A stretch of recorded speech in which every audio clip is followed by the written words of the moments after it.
Hi, welcome to Shuttle Computers booth. My name is Tosh. I wanted to showcase two products to you guys here at the show. We have basically our NT10H and our NA10H. As you can see, this falls into a very familiar form factor, which is like the Intel NUCs or a lot of the other NUC form factors.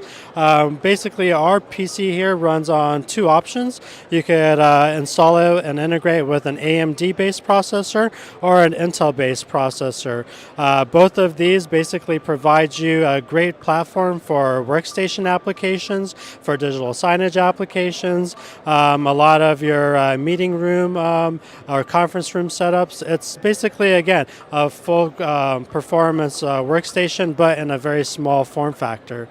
On the back end here, we have pretty much all of the connectivity you need from multi-video out and Ethernet.